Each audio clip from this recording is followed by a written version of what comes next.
Selamat datang di Bahasin Buku. Hari ini kita akan menyelami sebuah buku yang lagi ramai banget dibicarain nih. Katanya sih bisa bantu ubah hidup lewat energi positif. Judulnya Good Vibes, Good Life oleh Vex King. Iya, buku ini cukup fenomenal ya. Betul. Nah, kita udah kumpulin nih intisari sama kutipan-kutipan pentingnya buat Anda semua. Siap kita gali lebih dalam. Oke, jadi misi kita kali ini tuh mau gali ide-ide kuncinya Vex King. Gimana sih caranya ningkatin getaran energi atau vibrasi kita ini? Konsep vibrasi ini memang jadi pusatnya ya. Iya kan?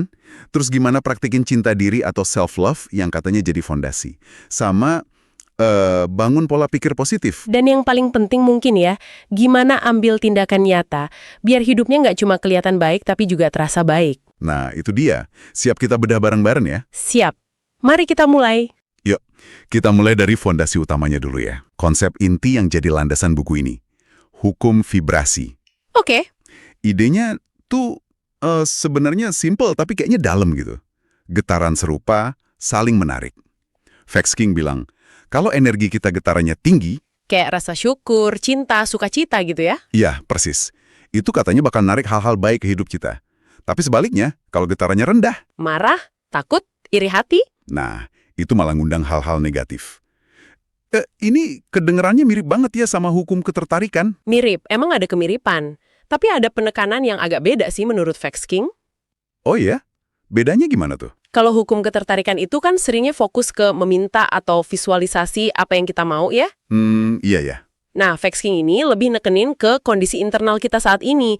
Jadi gimana perasaan sama pikiran kita, itu yang menciptakan getarannya. Jadi fokus ke dalam diri gitu ya? Betul, dia bahkan jujur loh ngaku kalau dia sendiri pernah berjuang ngelawan marah, frustrasi gitu. Padahal dari luar kelihatannya positif aja.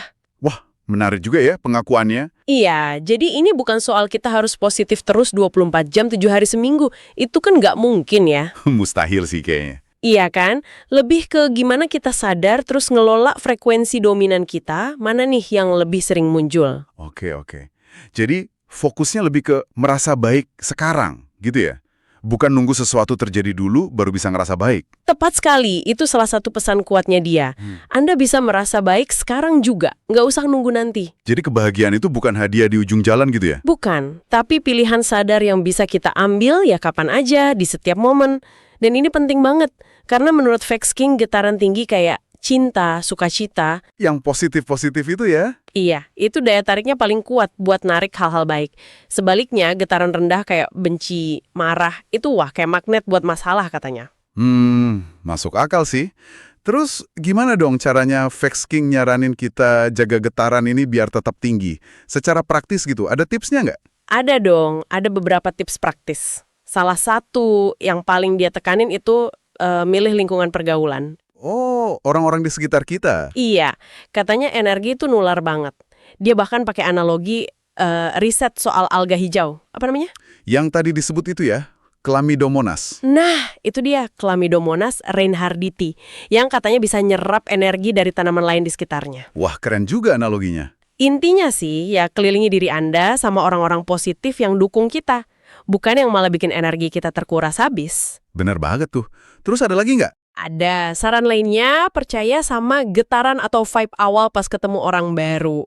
Insting gitu ya? Bisa dibilang gitu, energi kita tuh seringkali bisa ngerasain klik atau nggak klik sebelum logika kita sempat mikir panjang. Wah, itu sering kejadian sih. Kadang ketemu orang baru langsung nyambung, kadang kok rasanya aneh aja, gitu ya. Nah, itu dia. Jadi, percaya aja sama feeling awal itu. Selain soal orang lain, ada teknik buat diri sendiri juga. Ada. Apa tuh? Ada yang menarik nih. Dia ngutip risetnya Amy Cuddy soal power posing. Power posing, pose kekuatan gitu. Iya, ternyata bahasa tubuh kita tuh nggak cuma ngaruh ke cara orang lain lihat kita, tapi juga ngaruh ke kimia di dalam tubuh kita sendiri loh. Serius? Gimana caranya? Contohnya gini, berdiri tegak dengan pose percaya diri, kayak tangan di pinggang ala superhero gitu. Haha, iya. Nah, cukup lakuin itu 2 menit aja, itu udah terbukti bisa naikin hormon testosteron yang hubungannya sama PD, dan nurunin kortisol, hormon stres. Wow, cuma 2 menit. Iya, nah Vex King lihat ini bukan sebagai pura-pura ya, tapi sebagai pemicu, kayak trigger gitu. Maksudnya? Jadi dengan kita bertindak seolah-olah percaya diri, kita bisa mulai membangun rasa percaya diri yang asli dari dalam, yang getarannya selaras sama yang kita mau capai. Oh, jadi kayak fake it till you make it, tapi ada penjelasan ilmiahnya gitu ya? Kurang lebih gitu, tapi lebih ke arah membangun jembatan antara aksi fisik dan kondisi internal kita. Menarik banget. Oke, jadi kita udah tahu nih cara bangun getaran positif. Tapi kan dunia nggak selalu indah dan positif ya. Jelas nggak? Gimana cara ngelindungin energi positif yang udah kita bangun ini? Ini pasti penting banget kan? Penting banget, krusial malah. Setelah capek-capek bangun energi positif, Vex King nekenin pentingnya melindungi energi itu. Caranya gimana? Pertama, dan ini mungkin yang paling utama, netapin batasan.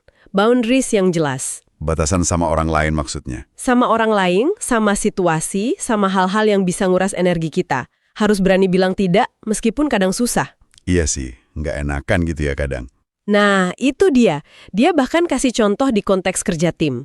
Penting buat berani ngelepasin anggota tim yang maaf kata, cuma numpang nama, atau nggak kontribusi adil. Wah, tegas juga ya. Iya, ada kutipannya yang cukup nyelekit nih. Penting untuk menyadari bahwa tidaklah tidak adil untuk melepaskan mereka yang tidak menunjukkan kepedulian pada Anda. Dalam juga ya. Itu butuh keberanian loh. Apalagi kalau menyangkut orang dekat. Betul, makanya butuh latihan dan kesadaran diri. Selain batasan, ada lagi? Apalagi tuh? Menghindari drama dan gosip. Ah, ini nih biang keladi seringnya. Haha, iya kan? Mungkin kedengeran sepele ya, tapi Vex King anggap ini serius banget.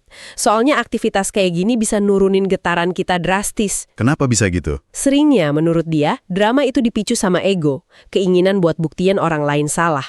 Bukan karena beneran peduli atau mau cari solusi. Cuma mau menang sendiri aja. Bener juga sih. Ada kutipannya lagi yang bagus. Drama itu untuk TV, bukan untuk kehidupan nyata. Simple tapi kena banget. Ini ajakan buat jaga kedamaian batin kita, milih interaksi yang lebih bijak. Termasuk sama orang toksik, bahkan kalau itu keluarga sendiri.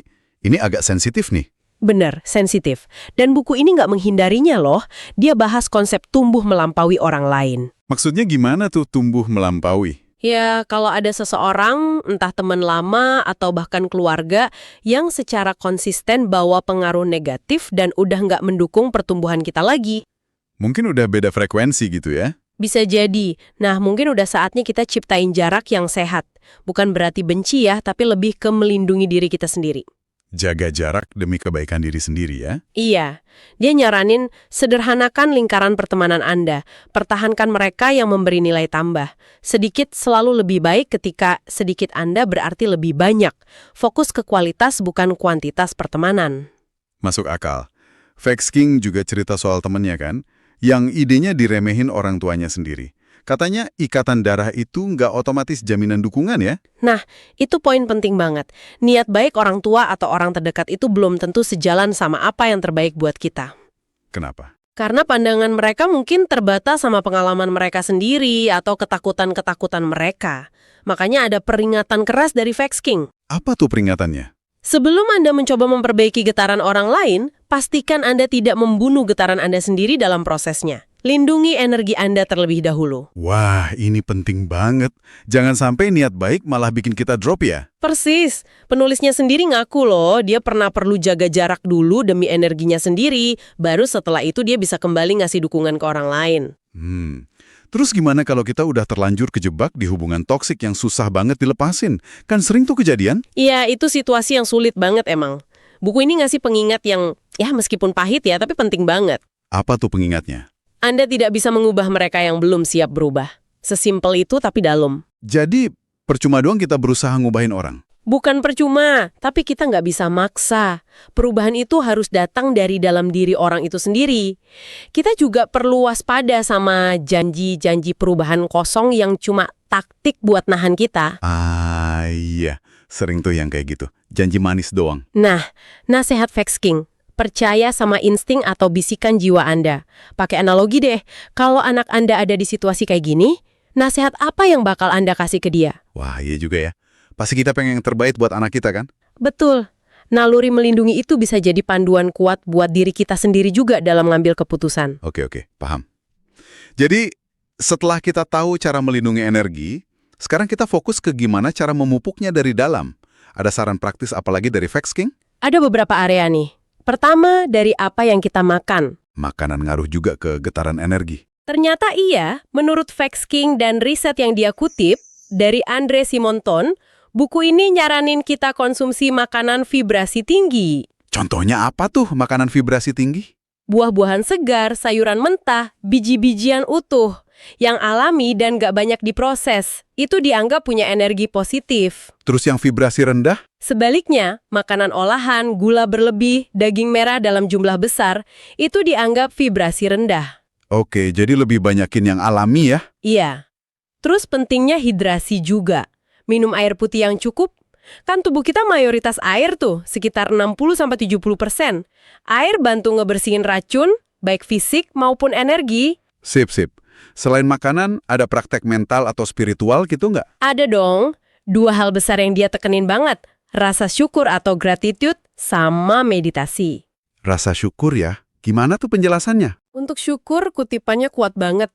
Kehebatan dimulai dengan bersyukur. Wow. Secara psikologis juga kan, emang susah ya kita ngerasa negatif pas lagi fokus bersyukur sama apa yang kita punya. Bener sih, susah mengeluh kalau lagi ingat hal-hal baik. Nah, ada cerita bagus tuh soal Will sama mobil tuanya. Dia ngeluh mulu soal mobilnya yang jelek. Terus Ada yang nanya ke dia, coba bayangin apa artinya kalau kamu nggak punya mobil itu sama sekali. Baru dia sadar, wah ternyata mobil ini berharga banget buat dia. Rasa syukurnya langsung muncul. wah, teknik sederhana tapi bisa langsung rubah perspektif ya. Keren. Terus soal meditasi gimana? Banyak yang ngerasa meditasi itu susah loh. Iya, banyak miskonsepsi emang. Facts King lurusin nih, meditasi itu bukan soal ngosongin pikiran. Wah, itu hampir mustahil katanya. Terus ngapain dong kalau nggak ngosongin pikiran? Sadar atas pikiran dan emosi yang datang dan pergi. Nggak usah dihakimi, nggak usah kebawa arus, cuma diamati aja. Oh, jadi lebih ke awareness gitu ya? Mengamati tanpa ikut larut. Tepat. Dia sendiri ngerasain banget manfaatnya. Jadi lebih tenang, lebih bisa ngendaliin pikiran, dan ya lebih sering rasa gembira aja gitu. Jadi semua ini jaga getaran, bersyukur, meditasi, kayaknya ujung-ujungnya ke satu hal yang jadi fondasi banget ya. Bener banget, fondasi dari semua praktek ini, kalau kata Facts King, ya cinta diri alias self-love. Self-love lagi ya? Kenapa ini penting banget? Ini bukan sekedar slogan kekinian loh, ini kunci utama menurut dia. Ada kutipannya yang jelas banget. Jika kita tidak memperlakukan diri kita dengan kebaikan dan rasa hormat yang pantas kita dapatkan, kita menjadi tidak aman. Jadi kalau nggak cinta diri, kita jadi insecure gitu. Sak banyak hal, hubungan kita, karir kita, kebahagiaan kita secara keseluruhan. Ada contohnya di buku. Ada cerita soal Kiera yang insecure banget dan jadi posesif ke pasangannya, si Troy. Itu gara-gara dia kurang cinta sama dirinya sendiri. Akhirnya hubungannya rusak kan? Itu ilustrasi nyata dampaknya. Ngeri juga ya dampaknya. Buku ini nyinggung soal tekanan sosial, soal penampilan juga kan? Iya, disinggung juga. Tekanan dari media, standar kecantikan yang nggak realistis, itu semua bisa ngegerus self-love kita pelan-pelan. Terus pesannya Fix King gimana soal ini? Pesannya jelas banget. Kecantikan sejati harus lebih dalam dari apa yang terlihat oleh mata. Setuju banget. Dia bilang lagi, Anda dapat menarik banyak orang dengan penampilan Anda, tetapi Anda hanya dapat mempertahankan orang hebat dengan apa yang Anda miliki di dalam. Jadi fokusnya harus ke nilai diri, karakter, kebaikan hati kita. Bukan cuma soal fisik. Wah, dalam banget ya pembahasannya. Sampai di sini aja rasanya udah banyak banget ya yang perlu kita perhatikan, perlu kita praktekkan dari buku ini. Mulai dari getaran energi, ngelindungin diri, sampai memupuk self-love. Iya, banyak PR jadinya ya. Hahaha. Hahaha, iya benar. Nah, selagi Anda semua lagi merenungkan ini semua nih, kami mau ngingetin sedikit boleh ya? Boleh dong. Kalau Anda ngerasa pembahasan kita ini ada manfaatnya, nambah wawasan, atau mungkin bikin Anda jadi pengen baca bukunya langsung, jangan ragu buat dukung kami ya. Gampang kok caranya. Gimana tuh? Tinggal klik aja tombol like di bawah. Terus, kalau ada ide buku lain yang pengen kita bahas bareng, atau mau kasih masukan, tinggalin aja di kolom komentar. Oh iya, rekomendasi buku selanjutnya penting tuh. Betul. Jangan lupa juga share ke teman-teman, saudara, siapa tahu ada yang lagi butuh inspirasi kayak gini kan? Dan yang paling penting, subscribe channel ini biar nggak ketinggalan pembahasan buku-buku menarik lainnya, oke? Oke, sip.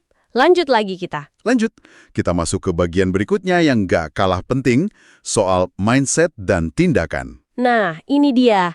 Setelah fondasi internalnya kuat, langkah selanjutnya ya soal pola pikir, alias mindset.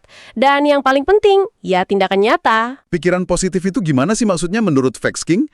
Cuma mikir yang baik-baik aja gitu? Bukan cuma itu, lebih ke milih pikiran yang mendukung tindakan kita, bukan yang malah menghambat. Contoh pemain kriket tadi bagus banget. Yang soal percaya diri itu ya? Iya. Kalau dia percaya dia bisa mukul bola buat menang, dia bakal kerahin semua kemampuannya buat nyoba. Tapi kalau dari awal udah nggak percaya, ya usahanya juga pasti setengah-setengah, atau malah nggak nyoba sama sekali. Jadi pikiran itu ngaruh banget ke usaha ya? Banget. Dan ini bukan cuma soal pikiran loh, tapi juga persepsi. Pikiran sama persepsi beda ya? Beda tipis tapi penting. Persepsi itu cara kita melihat atau mengartikan sebuah kejadian. Persepsi kita yang ngebentuk realitas pengalaman kita. Contohnya gimana? Vex King cerita pengalaman masa kecilnya. Dia ngalamin rasisme, terus jadi reaktif banget, sering berantem. Persepsinya waktu itu, dunia ini nyerang gue harus ngelawan balik. Terus dia berubah? Iya, setelah dia sadar dan ubah persepsinya, responsnya jadi beda. Jadi lebih tenang, nggak gampang kepancing. Makanya kutipan kuncinya, jika Anda tidak dapat mengubah situasi, ubah persepsi Anda tentangnya. Jadi kalau situasi nggak bisa diubah, cara kita mandangnya yang diubah. Betul. Ini bukan berarti pasrah ya, tapi lebih ke ngambil kendali atas satu-satunya hal yang bisa kita kontrol penuh. Cara kita mikir dan mandang situasi itu. Tapi ngubah keyakinan yang udah mendarah daging gitu kan susah banget pasti. Apalagi kalau dari kecil udah gitu. Susah banget emang, karena banyak keyakinan pembatas atau limiting beliefs itu udah nancep di alam bawah sadar kita. Dari lingkungan, dari pengalaman masa lalu. Terus gimana dong cara ngatasinnya? Vex King dorong kita buat lepaskan batasan mental Anda. Sadari dulu apa aja batasan itu. Salah satu cara praktis yang dia saranin itu nentuin tujuan atau goal setting. Nulis tujuan gitu? Iya, ditulis di kertas. Tapi ada caranya. Harus spesifik, ditulis dalam bentuk present tense seolah udah tercapai, dan jujur sama diri sendiri, maunya apa. Oke, goal setting. Terus soal visualisasi juga dibahas kan? Seberapa efektif sih itu? Visualisasi disebut sebagai alat bantu yang kuat juga. Dia ngutip studi psikologi yang nunjukin latihan mental itu bisa ningkatin kinerja fisik loh. Wah, menarik. Vex King sendiri juga cerita pengalamannya. Dia visualisasiin kerja bareng musisi Swiss idamannya, beneran kejadian. Kayak manifestasi gitu. Keren banyak. Jadi cukup visualisasi aja? Nah, ini dia catatannya. Penting banget. Vex King bilang, niat tanpa tindakan hanyalah sebuah keinginan. Jadi visualisasi aja nggak cukup ya? Nggak cukup. Harus diikuti sama aksi nyata. Harus ada tindakan. Nah, ini dia nih bagian krusialnya. Tindakan. Banyak orang kan berhentinya di niat atau visualisasi aja. Males gerak. Betul banget. Makanya tindakan itu wajib hukumnya. Sekecil apapun langkahnya, yang penting gerak. Buku ini juga nyinggung soal prokrastinator. Menunda-nunda pekerjaan ya. Penyakit banyak orang nih. Iya, seringkali akarnya itu karena kita takut gagal atau takut sama prosesnya yang mungkin nggak nyaman atau butuh usaha keras. Terus gimana ngatasinya? Kuncinya di konsistensi, lakuin aja terus, meskipun sedikit-sedikit. Contohnya simpel dari dia, usaha 50%, ya hasilnya 50%. Kalau nggak konsisten, jangan harap hasil maksimal. Jadi mending dikit-dikit tapi rutin ya, daripada banyak tapi sekali doang. Iya, terus perlu juga evaluasi metode. Kalau udah usaha tapi kok nggak ada kemajuan, mungkin caranya yang perlu diubah atau disesuaiin. Ada kutipan bagus soal perbedaan orang biasa sama luar biasa terkait tindakan ini kan ya? Ada, dan ini lumayan nampar sih. Apa tuh? Perbedaan antara biasa dan luar biasa itu sederhana. Orang luar biasa akan menyelesaikan sesuatu bahkan ketika mereka tidak ingin melakukannya. Wah, jadi intinya soal komitmen ngalahin mood ya? Persis. Lagi nggak mood pun, kalau udah komitmen, ya dikerjain aja. Selain itu, kesabaran juga jadi kunci. Lawan budaya serba instan zaman sekarang. Susah nih sabar di era sekarang. Makanya perlu dilatih. Ada kutipan lagi nih. Anda akan mendapatkan pekerjaan itu. Jangan terburu-buru dalam prosesnya, percayalah. Anda harus tumbuh menjadi impian Anda. Jadi kita perlu tumbuh dulu biar pantas sama impian kita ya. Iya, kadang kita perlu nunda kesenangan jangka pendek, kayak pesta-pesta atau foya-foya, demi investasi jangka panjang buat mimpi kita. Entah investasi waktu, tenaga, atau uang. Dan terakhir, lawan rasa takut itu pakai apa? Pakai keyakinan, faith. Percaya kalau kita bisa, percaya kalau prosesnya akan baik-baik aja. Oke, lengkap banget nih soal mindset dan tindakan. Akhirnya, semua ini muaranya ke tujuan hidup atau purpose, sama kebahagiaan sejati gitu ya. Iya, betul. Mengutip filsuf Aristoteles, Fexking nyiratin kalau segala sesuatu itu terjadi karena ada alasannya, termasuk pengalaman pahit sekalipun. Pengalaman pahit bisa jadi pelajaran gitu. Bisa jadi pelajaran, bisa jadi batu loncatan, buat kita tumbuh jadi lebih kuat, lebih bijak. Ada cerita soal saudara gurunya kan, yang ketinggalan kereta api nahas itu? Oh iya, yang akhirnya selamat karena ketinggalan kereta itu ya. Iya, itu contoh gimana sesuatu yang awalnya kelihatan buruk, ternyata ada hikmahnya. Nah, nemuin tujuan hidup itu penting, kata Fexking. Tujuan hidup itu harus yang gede banget gitu. Mengubah dunia. Lakuin apa yang kita suka, dan itu bermanfaat buat orang lain, sekecil apapun. Ada saran cara nemuinnya? Ada saran dari Bashar yang dikutip Fexking, ikuti kegembiraan Anda. Lakuin hal-hal yang bikin Anda excited, yang bikin Anda ngerasa hidup. Biasanya passion ada di situ. Jadi, kebahagiaan itu bukan tujuan akhir yang dikejar-kejar, tapi lebih kayak hasil dari proses ngejalanin hidup dengan getaran baik dan tujuan tadi ya? Tepat sekali, buku ini negasin banget.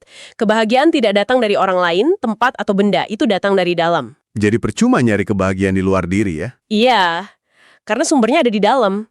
Dengan kita praktekin semua yang udah dibahas tadi, naikin getaran, syukur, self-love, ngejar passion, sebenarnya kita tuh lagi ngalamin kebahagiaan dari dalam, saat ini juga. Wah, jadi kesimpulannya kuat banget ya? Iya, pesan pamungkasnya mungkin bisa dirangkum di sini. Anda memiliki semua yang Anda butuhkan untuk menciptakan kehidupan yang menarik dan indah, dan semuanya dimulai dengan mencintai diri sendiri. Itu intinya. Jadi, itulah tadi rangkuman pembahasan kita ya, soal buku Good Vibes, Good Life, karya Fexking. Udah kita bedah mulai dari kekuatan getaran energi, pentingnya ngelindungin energi kita, Terus memupuk cinta diri sebagai fondasi utamanya. membentuk pola pikir dan persepsi yang benar, ngambil tindakan nyata yang konsisten. Sampai akhirnya nemuin tujuan hidup dan kebahagiaan sejati yang datangnya dari dalam diri sendiri. Benar-benar perjalanan yang lengkap ya. Iya, benang merahnya kuat banget emang di cinta diri sebagai titik awalnya ya.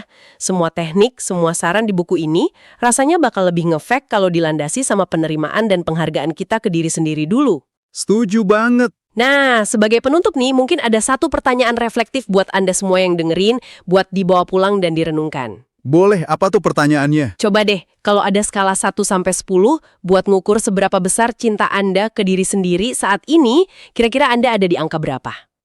Pertanyaan bagus tuh. Dan terlepas dari angkanya berapa, satu langkah kecil apa sekecil apapun itu yang bisa Anda ambil dalam minggu ini buat naikin angka itu. Sedikit aja. Wah, pertanyaan yang bagus banget buat jadi bahan renungan dan yang penting ditindaklanjuti ya. Oke deh, Semoga bermanfaat ya. pastinya. Terima kasih banyak sudah menyimak pembahasan buku kita kali ini. Semoga bisa ngasih inspirasi dan getaran positif buat Anda semua. Sampai jumpa di kesempatan berikutnya ya.